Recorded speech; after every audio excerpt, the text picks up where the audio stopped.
Welcome to some very famous people you've never really heard of.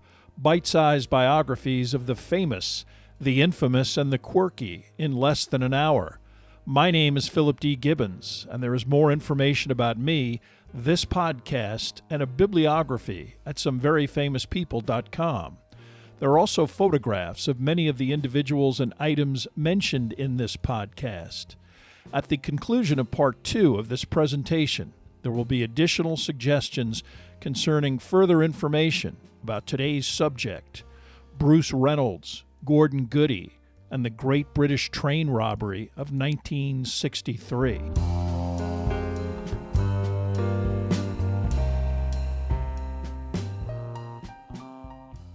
Now let's continue with our story about the Great Train Robbery. While some of the female partners of the robbers probably had at least some idea of what their significant others had been involved with, upon his return home, Ronnie Biggs was faced with a very awkward conversation. In his absence, his 50-year-old brother had dropped dead of a heart attack. His wife, Charmaine, having been told by her husband that he was headed to Wiltshire for a few days to help cut down some trees to obtain the £500 required for the home down payment, had spent much of his absence desperately trying to locate him. So desperate, in fact, that she eventually contacted Wiltshire police to try and track him down. After conducting a fairly thorough search of hospital and police records, they reported back that they couldn't find any trace of a Ronald Biggs. Although there is no transcript of the actual conversation between husband and wife, Biggs eventually decided to fess up and explain that he had not gotten the £500 down payment and had not been cutting down trees. He probably realized he had little choice standing in his doorway, holding a suitcase holding well over £100,000 in banknotes. The specific amount has never been determined, Biggs claiming he got about $140,000, his wife saying he got $160,000, and that some of that money was meant for Pop, who actually never got paid. It was surprising that Biggs had been paid anywhere close to a full share. His main responsibility to recruit a competent train driver, an abject failure. But the rationale of the gang was probably that if they stiffed anyone, it would highly motivate such an individual to head straight to the police, especially if any reward money was involved. For the moment, despite her husband breaking his vow to go straight, Charmaine continued to stand by her man. Although Bruce Reynolds especially had always wished to pull off a truly spectacular robbery, for everyone involved in the heist, the sensation that erupted across Great Britain ultimately became a tremendous negative, with all forms of media, especially the tabloid press, devoting nonstop attention to the crime. The public's interest in the incident and the investigation bordered on the obsessive. Behind the scenes, law enforcement understood that such a large-scale operation probably originated in London, and that any number of criminals and informants in that area could probably supply information about possible suspects out of spite or envy alone. Initially, high-level law enforcement devoted as much attention to this avenue of investigation as it did to actual detective work in attempting to locate the whereabouts of the criminals themselves. It is alleged that within 12 hours of the crime, police already had 6 names from an informant, which included Bruce Reynolds. With that in mind, and knowing that many more criminals were involved, police also put together a list of known associates of Reynolds that certainly included Gordon Goody. Goody had been unsuccessfully tried twice for the BOAC robbery, but was never convicted, partially through the efforts of the law firm that employed Brian Field. In fact, this was when Goody initially met Field. A staggering amount of reward money was also offered. The insurance company on the hook for much of the losses ponied up £200,000, and a bank that lost money but was not insured added an additional £60,000 for an amount that was more than each robber's £142,000 share. Between this development and the nonstop media attention, it was not surprising that information emerged merely from the public's nonstop discussion and speculation about the location of the train robbers' hideout and the whereabouts of the criminals themselves. Such a situation occurred when a detective inspector of the Oxfordshire CID named Densham, during a casual conversation at his golf club on Sunday evening, August 12th, was told by a fellow club member of a farm owned by a Bernard Rickson. This man knew Rickson and knew that he had recently sold the farm for a great deal more money than it was probably worth. Although the man explained that the farm was known as Rickson's Place, it was located near the town of Brill. Densham eventually forwarded this information to the investigative headquarters at Aylesbury. Because of the sheer number of tips and information swamping the investigation, it was not until early Tuesday that Aylesbury got in touch with Sergeant Ronald Blackman of the Waddesdon Police Department, the largest significant force closest to Rickson's Place. Blackman had never heard of it, so he phoned John Woolley, the village constable at Brill, the town adjacent to Oakley. Woolley had never heard of it either, but said he would figure out where the property was and call back. While Blackman was waiting for that follow-up, he received another call from Aylesbury that a local farmer named John Maris, who tended cows in the area, had also called in a tip about the same property, adding that he had driven his tractor by the house and noticed improvised cloth curtains on all of the windows and a strange truck in one of the farm's garages. He also referred to the property by the name of Leatherslade Farm. With this information in hand, when Blackman received a return phone call from Woolley acknowledging that he had located the property on a map, the two men agreed to meet at the Brill police station at 10:30 a.m. Heading out on Blackman's Triumph police motorcycle, Woolley on the passenger pad, minutes later they found themselves at the gate to the farm, looking up the dirt driveway that presumably led to the farmhouse, which was not visible from the road. They had no weapons, no one to call for reinforcements, not even a radio, but they did not hesitate, perhaps not understanding the potential danger if the robbers were still there. Traversing the quarter-mile to the farmhouse, the two policemen saw no evident signs of inhabitants, so they took a walk around the property adjacent to the residence. They first observed the remnants of a burn pit, which looked recent, and then examined the sheds behind the house. One contained a tarp-covered truck with crude yellow paint on its visible hood. Another contained two Land Rovers, although this particular shed was locked. Looking through the shed windows, both men quickly noticed that the Land Rovers had identical license plates. Making their way back to the farmhouse, they knocked on the locked front door several times, but there was no response. Taking another walk around the house, the two investigators noticed an open window on the second floor, an old door retrieved from the shed, facilitating the younger and in-shape Woolley's climb and successful entry into the home. Even in the darkness of this unlit room, he could see several sleeping bags, mattresses, and scattered newspapers. Letting Blackman in, they quickly discovered the large amount of food, provisions, and a camping stove for cooking, an obvious sign that a large group had recently occupied the property. Most importantly, they moved some boxes and sacks of food that was situated on top of the trap door that led to a crude small cellar. Woolley found some cloth bags that were stuffed with what he thought would be money, but turned out to be numerous banknote wrappers. Other bags contained more wrappers, clothing, and even a small amount of Scottish money. Clearly, this was the robbers' now abandoned hideout.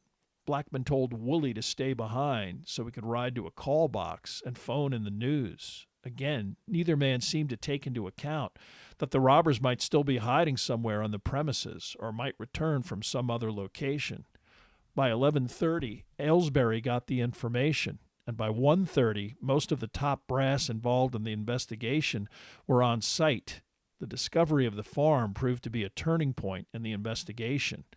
Not particularly satisfied with the work put in by regional factions led by Futrell at Aylesbury, Scotland Yard Commander George Hatherell now designated Scotland Yard Detective Superintendent Tommy Butler as the overall head of the investigation.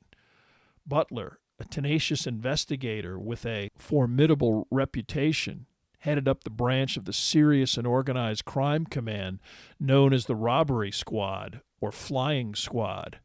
Haverhill also ordered the presence of numerous local policemen to cordon off the farm and instructed those present to disturb nothing further until expert criminologist investigators arrived on the scene. Butler immediately designated his own team of Scotland Yard detectives to assist him in the investigation. There was a mountain of evidence left behind, including open food containers, board games, clothing, and bank bags, obviously stemming from the robbery and handled by the robbers themselves. One of several controversial aspects of the robbery was the failure to properly destroy evidence, a mistake that immediately implicated several of the robbery participants and why the farm was chosen to begin with. The presence of so many people in a rural community, and isolation making escape a complicated process made, in retrospect, such a strategy a very poor choice.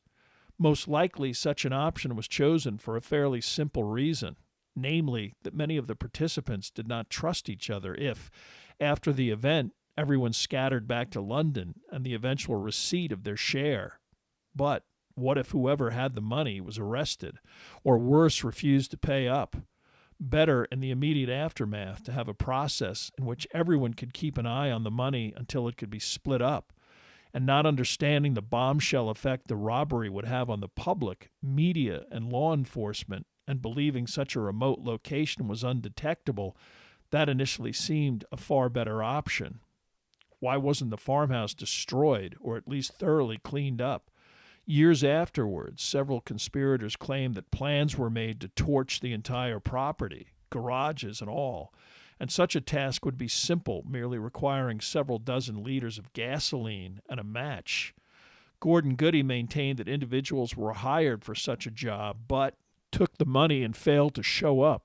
And in his 1995 memoir, Bruce Reynolds claimed that this was the responsibility of Brian Field, who didn't act quickly enough. But this was an unverifiable and convenient deflection, as Field was killed in a 1979 automobile accident. Most likely, panicked by what they believed was a possibly imminent raid, the thieves fled with only a half-hearted attempt to cover their tracks, not understanding what they had left behind. They probably also hoped that any law enforcement might merely determine that the space was unoccupied and move along to the next remote farmhouse without much scrutiny. But leaving behind two automobiles, clearly visible with the same license plates, was a remarkably foolish decision that could only invite a more detailed investigation. Having pulled off the crime of the century, subsequent attempts to uphold their reputations as master criminals would not allow for an obvious explanation, that they badly bungled their plan from the outset, and once the farm proved precarious, they had no backup plan in place. Once the original plan proved defective, many of the robbers, also hampered by their lack of preparation for a suitable escape plan and evidence left behind at the farm, began to suffer immediate consequences. The first conspirator to run into serious difficulty was Roger Corddry, who induced an acquaintance to come to Oxford to help Corddry by offering to pay back a £650 debt to this individual, a man named William Bowl. Corddry did explain to Bowl that he had 2 suitcases that he needed to stash at the rental in Oxford, and left those behind when Bowl claimed he had friends in Bournemouth who could help. On Saturday, the 2 men headed to this coastal town, but Bowl's friend had moved with no forwarding address. Still, the transient nature of this resort town played to Corddry's advantage. He had Bowl rent a 3-bedroom apartment, paying a month in advance, and then put Bowl on a train back to London. The next day, Sunday, he met Bowl and his family at the train station in Oxford, Bowl telling his wife and 3 children that they eventually would head to the beach at Bournemouth. Corddry retrieved his luggage from his Oxford flat, including his robbery cash, and then headed to Bournemouth with the Bowl family, eventually dropping off the wife and children at the beach. After depositing his suitcases at his new rental, Corddry drove with Bowl back to a cafe. There he gave Corddry's wife, Renee, a packet wrapped in brown paper and told her to deliver it to an address which was his sister's florist shop. He also gave her £100 and then drove the family to the train station, William Bowl remaining behind, subsequently claiming that he wanted to leave, but that Corddry threatened him and his family. On Monday, the two went car shopping, successfully purchasing a compact Ford. They then rented a garage from a Miss Ruby Saunders, taking the garage key with them. Planning to stash his loot in automobiles in various garages, the next day Corddry had Bowl buy another automobile, this time a used van. After scouring the entire region, upon seeing an ad at a local newsstand, it was after 8 in the evening when Bowl and Corddry arrived at the home of 67-year-old Ethel Clark.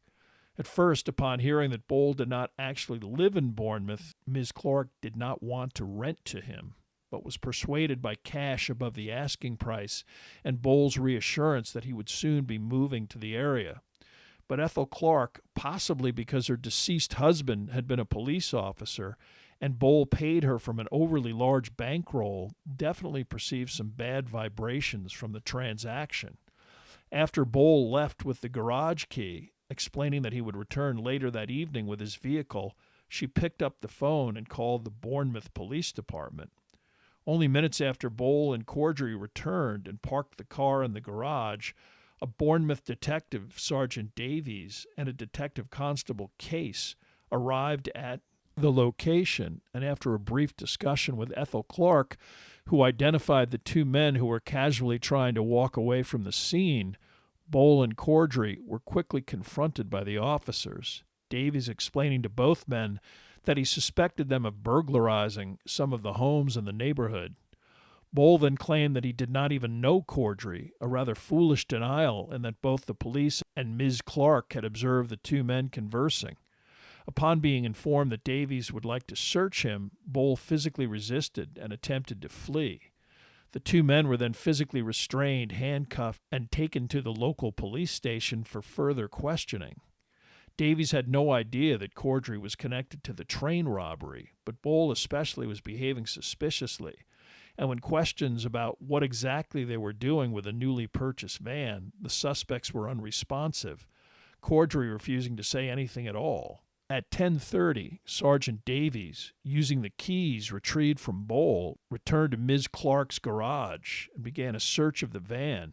In the van's interior was a suitcase, which contained a canvas bag. Upon opening the bag, a stunned Davies found a large amount of 1- and 5-pound banknotes, which when counted back at the station, amounted to 56,047 pounds. Other keys led the police to other automobiles, the compact Ford and Corddry's original car.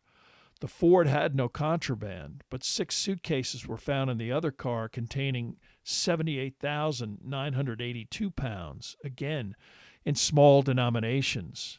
An additional 5,900 pounds were found back at Corddry's local rented flat. And when the money confiscated personally from Bowl and Corddry was included, the total amount seized came to 141,218 pounds, 1 shilling, and 3.5 pence. Upon further questioning, Corddry admitted the money came from the train robbery, but Bowl denied having anything to do with the theft. Bournemouth police officials then informed the Aylesbury HQ that they had 2 men in custody who most likely were train robbers. Several investigators immediately traveled to Bournemouth, but Corddry refused to answer any questions, and Bowl continued insisting that he had nothing to do with the robbery, and his association with Corddry was the result of threats and intimidation. It did him no good.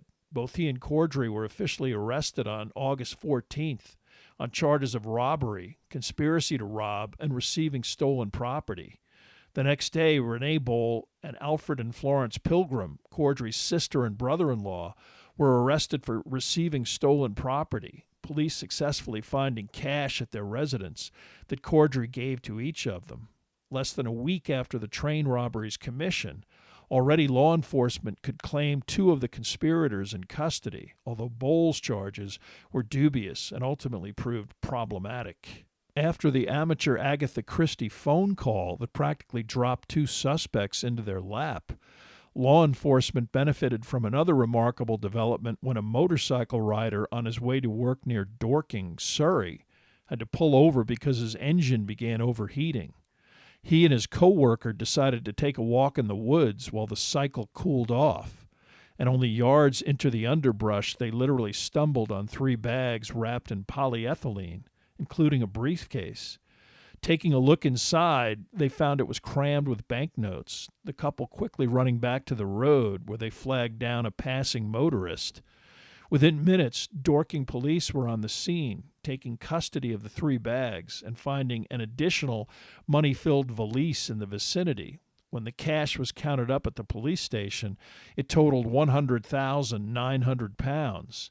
Additionally, a receipt for February 1963 lodging in a German hotel made out to a Herr and Frau Field was discovered in a zip compartment of one of the suitcases. An initial interrogation of Brian Field elicited an admission that he had stayed at that hotel with his wife, but investigators knew this was not enough to successfully prosecute, even with the recovered suitcases, so they did not arrest him, hoping to eventually put together an ironclad case. Although painstaking and time-consuming, forensic specialists at Leather Slade Farms were able to match fingerprints from Bruce Reynolds, Ronnie Biggs, and John Daly found on various objects at the hideout location, including a Monopoly set and a ketchup bottle. Daly and Reynolds were already on the run, but Biggs stayed put, although he was not at home when police arrived on September 4th with a search warrant. Although they didn't find anything particularly incriminating, they arrested Biggs based on the fingerprint evidence and his lack of any provable alibi, the Wilshire police having coincidentally scoured the territory looking for him and not finding any trace of him on the weekend in question. Charlie Wilson was also arrested, with little evidence but on the assumption that any robbery involving Reynolds surely involved him as well. Police applied the same logic to Gordon Goody, detaining him but not charging, the cagey Goody evading arrest despite a thorough questioning, although police released him on the bail condition that he officially report his whereabouts on a weekly basis. Big Jim Hussey, a career criminal, was also brought in for questioning and provided police with his fingerprints, which were not on file. During his interrogation, the prints were matched to some unidentified prints at Leather Slade Farm while he was still at Scotland Yard. He was duly arrested. When forensics also established that Brian Field's prints were present at the farm, Tommy Butler himself went to Field's home and arrested him, as well as the beard and the purchase Leonard Field, and John Weeder, the law partner in Field's firm who helped facilitate the transaction. Farm fingerprints were also responsible for the detention of Tommy Wisby, arrested on September 11th. On October 3rd, Gordon Goody reported to the police station in Putney, the closest law enforcement outpost near his mother's home where he lived. When he arrived, he was met by Tommy Butler and his second-in-command, Peter Vibart. After some initial questions about some shoes they asked Goody to identify, they began to ask specific questions about Goody's trip to Ireland, which he had always used as an alibi, claiming he was there the week of the robbery.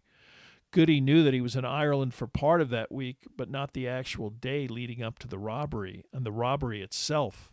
It was at this point he asked for his attorney, who subsequently told him to refuse to answer additional questions.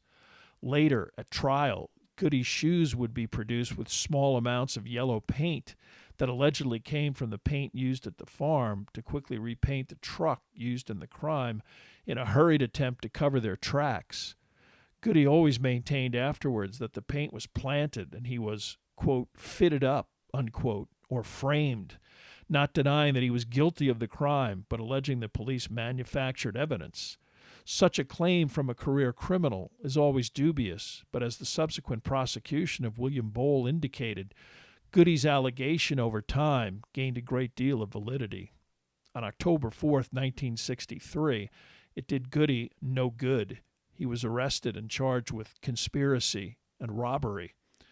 The end of October brought the arrest of Robert Welch, a prominent member of the South Coast Raiders and a name several informants linked to the crime. He evaded police hiding out on a remote farm in southern England until a tip was received that he was to meet his brother at a tube stop in London on October 25th. The spot was placed under surveillance and Welch was arrested. In November, the assassination of President John F. Kennedy knocked the train robbery off of the front page, but early in December, 2 more arrests were reported. John Daly, implicated by fingerprints at the farm and his basement flat hiding place of he and his pregnant wife revealed by informants, and occasional professional race car driver Roy James. James's hideout in the fashionable St. John's Wood neighborhood area was revealed via another anonymous phone tip.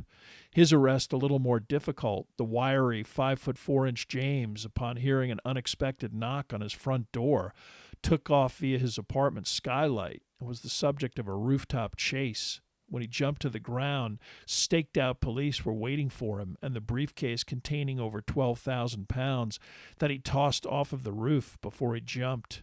His arrest took place on the evening of December 10th. Both individuals had left their fingerprints behind at Leatherslade Farm. For the arrested conspirators in the actual train robbery, justice was swift. This group included Goody, Wilson, Wisby, Biggs, Brian Field, Welch, Hussey, Cordry, James, Daly, Leonard Field, and Bowl. All held without bail, they were conveyed from Aylesbury Prison to the Buckinghamshire County District Chambers located in Aylesbury, the county seat. 8 other defendants, mostly charged with receiving stolen property, were also present, the courtroom jammed with barristers, clerks, a massive display table of evidence, and numerous policemen, all presided over by Edmund Davies, all of the wardrobe and accoutrement of a British judicial setting fully on display. It took 30 minutes just to read the charges and record pleas, the lesser defendants dismissed to be tried at a later date. Roger Cordry decided to take a plea deal, agreeing to conspiracy and receiving stolen property. He was released pending sentencing. The remaining 12 men then were to stand trial for the actual robbery itself. A jury was soon seated, and the trial began. What occurred subsequently was the longest trial in British history up to that time. It was not until March 23rd that the jury began deliberations.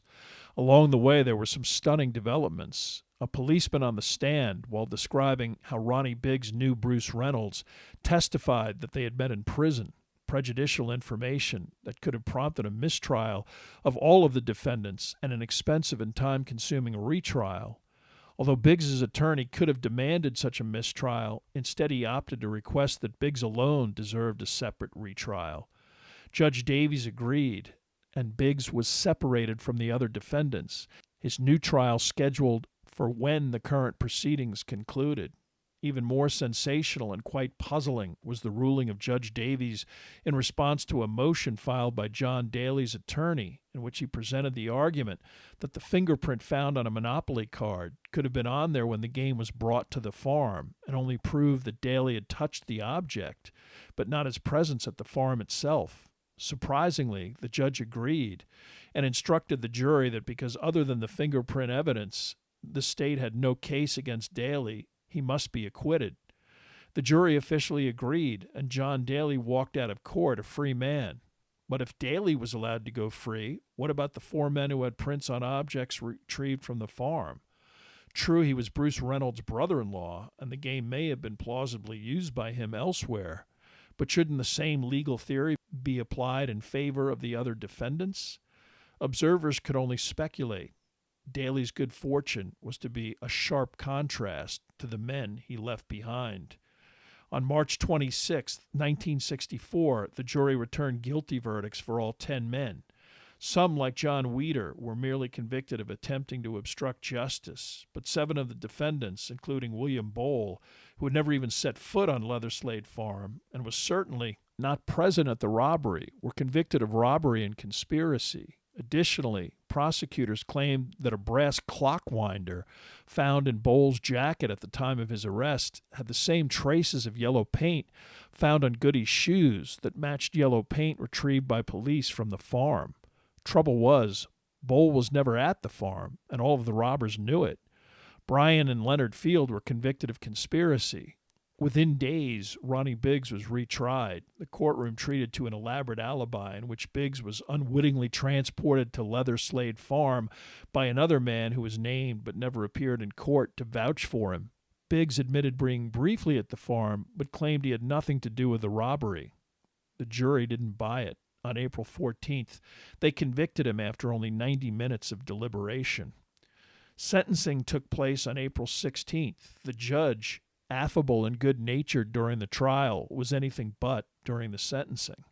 His first comments concerned Roger Corddry, and they were a stern admonishment that began with, "You are the first to be sentenced out of 11 greedy men, whom hope of gain allured.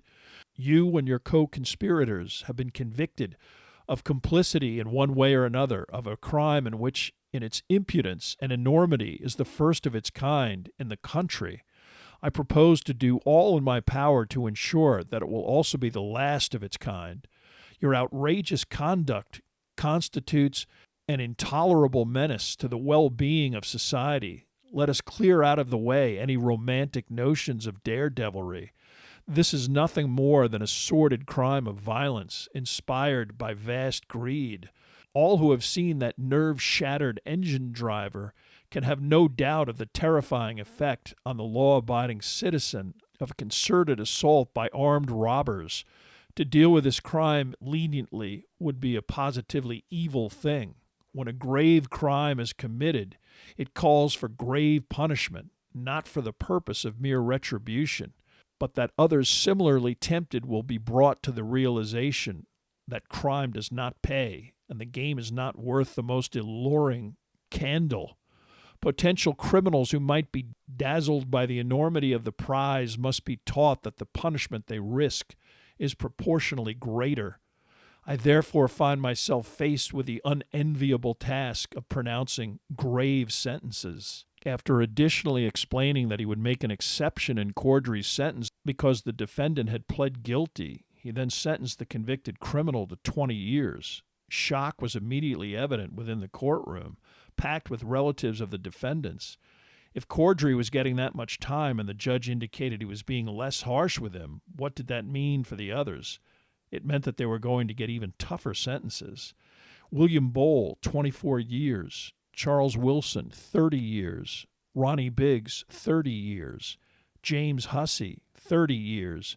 Tommy Wisby, 30 years. Brian and Leonard Field, who had merely helped acquire Leather Slade Farm, 25 years. Robert Welch, 30 years. Roy James, 30 years. John Weeder, who the judge even acknowledged was probably only guilty of stupidity and lack of attention, got 3 years. Public reaction was initially incredulity and ultimately critical. Murderers in Britain who were sentenced to life typically only served 15 years. Under British parole laws at the time, a 30-year sentence meant a minimum of at least 20 years behind bars. In the wake of the Profumo scandal, in which an upper-class member of the British cabinet, John Profumo, lied about his involvement with prostitutes and potentially jeopardized state secrets when these same prostitutes also consorted with a possible Soviet spy, and the whitewash of Profumo's behavior, this was seen as the establishment meting out different forms of justice based on class. The robbery, committed against the literal British establishment, was also seen as a daredevil act of rebellion, and popular sentiment was with the robbers, perceived as underdogs, punished vindictively by an iconoclastic aristocracy. Perhaps as a result of this reaction, the lesser participants in the crime either had their charges dropped or received very modest sentences by comparison. This changed nothing for the actual train robbers, who were quickly conveyed to some of the harshest and most secure prisons in the British Isles.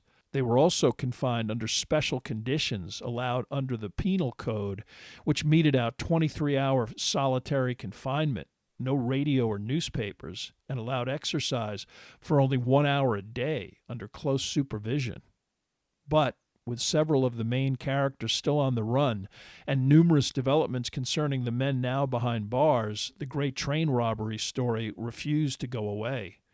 Only 4 months after his incarceration, robber Charlie Wilson was sprung from Winson Green Prison near Birmingham by a spectacular operation involving grappling irons, keys that allowed access to the restricted area that contained Wilson's cell, and his cell door itself, and the assault which overpowered the guard, checking on Wilson every 15 minutes. Wilson's confinement was so strict that his clothing was removed at night to hinder any escape on his part. No matter, his benefactors brought him clothes and got him to a waiting car. Total time of escape was 3 minutes, while Wilson subsequently claimed he was actually kidnapped and extorted of much of his train robbery proceeds. Who actually organized the caper has never been verified. Wilson quickly arranged to leave the country, wound up eventually in Canada with his family. Even more spectacular and the beginning of a saga that inappropriately established him as the most notorious of the train robbers, the escape of Ronnie Biggs on July 8, 1965 from Wandsworth Prison was also a carefully choreographed event. Biggs and 3 other men ascended ladders tossed to them in the prison exercise yard, climbed on top of a truck parked just beyond the wall, and then ran to waiting automobiles. Via Paris, Biggs eventually made his way to Melbourne, Australia. His wife, rumored to have paid £10,000 of robbery money to spring her husband, eventually joined him with their 2 children. If Biggs got lucky with this exploit, his co-conspirator James White's luck ran out almost 2 years after the robbery, when published photographs led to his arrest in the southeastern British seaside town of Littlestown, where he had established an alias and was renovating boats. At the time of his arrest, he had a grand total of £7,050 in his possession, all that was left of his share of the robbery. For White and the others who had evaded capture, their attempts to avoid law enforcement would involve the extortionate amounts charged to them by those who aided their ability to rent apartments or homes, the criminals themselves too well known to the public. White was practically relieved when he was caught, pled guilty, and got a sentence of 18 years. Thinking that he would eventually be caught, Bruce Reynolds decided to flee to what he believed would be a cheaper hiding place, Mexico. Also eventually joined by his wife and family, Reynolds typically had no idea how he would survive there, but always having adopted a carefree approach to life, he assumed that something would present itself. Although no one knows exactly when, his accomplice Buster Edwards joined him in Mexico. But Edwards quickly realized that he would never be able to survive in such an alien environment, so much so that he returned to Britain and turned himself in, a contact in law enforcement leading him to believe he would get a reduced sentence. Convicted quickly by a jury, Edwards did get less time than his conspirators, but a still formidable 15 years. That left 3 of the train robbers still on the run: Bruce Edwards, Charlie Wilson, and Ronnie Biggs. Although Detective Tommy Butler could have taken retirement, he continued working, vowing not to quit until Bruce Edwards was captured and was punished judicially. It was not his job to catch fugitives, but he remained obsessed by the participants in the train robbery. Thus, when Charlie Wilson's wife made the mistake of phoning her parents from Canada, and Edwards invited his tailed brother-in-law for a Canadian visit, Butler was present on Wilson's doorstep when the robber was recaptured by a squad of Royal Canadian Mounted Police. Wilson was then transported to a newly constructed maximum security section of Her Majesty's Prison Parkhurst on the Isle of Wight. This wing, known as the Cage, held 5 other train robbers, including Gordon Goody. Reynolds had previously met with Wilson in Canada in an attempt to establish some sort of legitimate business, but this went nowhere, and he returned to Europe, first to the south of France and then finally to a former hideout in London. Much of his money was gone, and this dangerous maneuver was prompted by dwindling cash and a belief that he might be able to pull off some profitable crimes. Grasping that physically living in London itself was too risky, Reynolds moved again to the seaside resort town of Torquay. It didn't help. At 6 a.m. on November 8th, his son Nick answered the doorbell and was confronted by a crowd of police, led by Tommy Butler, who followed the boy as he ran to his father's bedroom. Bruce Reynolds was barely awake when the detective confronted him. "Hello, Bruce. It's been a long time." Outwardly, Reynolds attempted to remain typically blasé. "C'est la vie," he said as he put on his clothes before being handcuffed. In 5 years, he had gone through his share of the robbery proceeds, £2 million in today's money. He pled guilty, but got no sympathy from the judge, who sentenced him to 25 years. Butler vowed to keep working until Biggs was rearrested, but age finally forced his retirement in early 1969. He died in 1970, aged 57. Biggs would remain on the run for another 31 years. For a while, he was able to blend in as a suburban Melbourne, Australia carpenter, living with his wife and 3 sons. But a newspaper story in 1969 blew his cover, and he was forced to flee, first by ship to Panama and then by plane to Brazil. In a pre-9/11 world, he was able to use a forged passport to complete this escape. Both journalists in Scotland Yard eventually located him, but a 1974 attempt to extradite him failed when it was revealed that his pregnant girlfriend was carrying his child. He avoided removal to Great Britain, but his wife Charmaine immediately filed for divorce. She initially supported herself and her 2 sons by selling her story for £65,000, her eldest son having been killed in 1971 at the age of 10 in an automobile accident. She educated herself and made a living in the publishing industry, and even kept in touch with her ex-husband. Biggs scratched out a living in Brazil by hosting parties in his home, charging tourists to visit and hear his various mostly embroidered tales of his criminal exploits. In 1978, he collaborated with former Sex Pistols Steve Jones and Paul Cook on the single No One Is Innocent, the song reaching number 7 on the UK charts, a testament to Biggs' celebrity. He dodged another bullet in 1981 when a group of British ex-military kidnapped him from a Rio de Janeiro restaurant and forced him onto a yacht intent on any country that had an extradition treaty with the UK. But the boat suffered mechanical difficulties and had to be rescued by the Barbadian Coast Guard. Under the circumstances, the government of Barbados refused to extradite him, and Biggs was returned to Rio, where tourists continued to pay him £200 for a visit. He also started to pump out books, as well as additional songs with German and Brazilian punk rock bands. Despite an extradition treaty that was finalized in 1998 between the UK and Brazil, and an immediate British request for Biggs's extradition, a Brazilian court rejected the application and granted Biggs residency for life. By then, all of the train robbers were either deceased or out of prison. A change in the law allowed parole in Britain after a third of a sentence was served, and some sentences were also reduced on appeal. The prevailing belief that the robbers' sentences were excessive began to permeate the judicial system. By 1978, all of the participants in the robbery were out of prison, including Bruce Reynolds. Unfortunately for William Bowl, who Reynolds even publicly stated that he had never met and had nothing to do with the robbery, he contracted brain cancer and died in prison in 1970. Engineer Jack Mills never went back to driving trains, suffering neurological and emotional damage, and died of leukemia, also in 1970, his family embittered by the celebrity of the train robbers. David Whitby, also said to have been traumatized by the incident, died of a heart attack in 1972, aged 32. Only a fraction of the robbery cash was ever recovered, most of it paid to solicitors or stolen by other criminals asked to safeguard the money during the perpetrator's imprisonment. Although the train robbers never served anywhere near the time of their original sentences, most either reoffended or suffered tragedies of one form or another. Charlie Wilson, upon his release, continued working in the criminal underworld and was suspected of both cocaine smuggling and money laundering. He was shot to death in 1990 in his Marbella, Spain villa in a murder perpetrated by a professional hitman on orders from a criminal rival who believed Wilson had informed on him to police.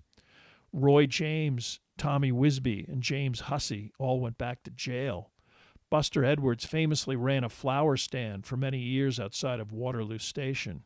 Believed to be the man who hit train driver Mills in 1994, Edwards was mysteriously found hanged in a garage, most likely a suicide, after it became known that he was being investigated for fraud.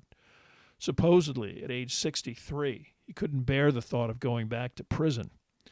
Only Gordon Goody, upon release, seems to not only have straightened his life out, but also was able to hold on to a substantial amount of cash.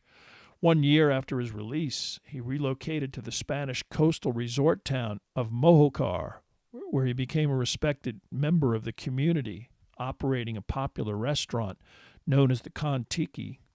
He passed away in 2016, aged 86, in his adopted Spanish hometown. Ronnie Biggs finally tired of life on the run and in ill health returned voluntarily to Great Britain. He was immediately jailed and remained in prison until 2009. Having suffered several debilitating strokes, he was granted release on compassionate grounds. Severely incapacitated, he still continued to mine his train robbery celebrity. His final book on the matter released only 2 weeks before his death, aged 84, in 2013. His wife Charmaine, the subject of an award-winning British television drama, died a year later. She never remarried, kept in contact with Ronnie Biggs, even visiting him in a British nursing home a year before his death.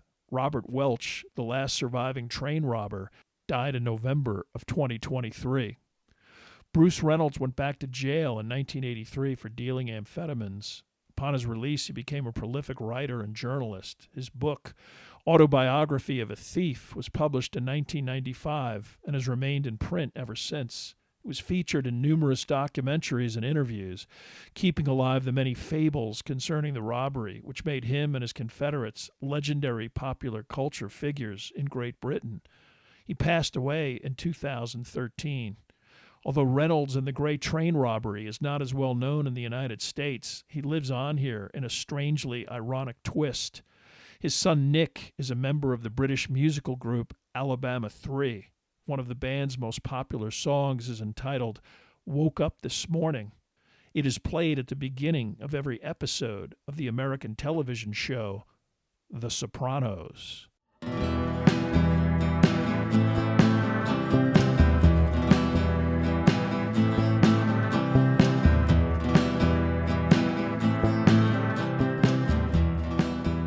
Thank you for listening to part 2 of this podcast about the Great Train Robbery.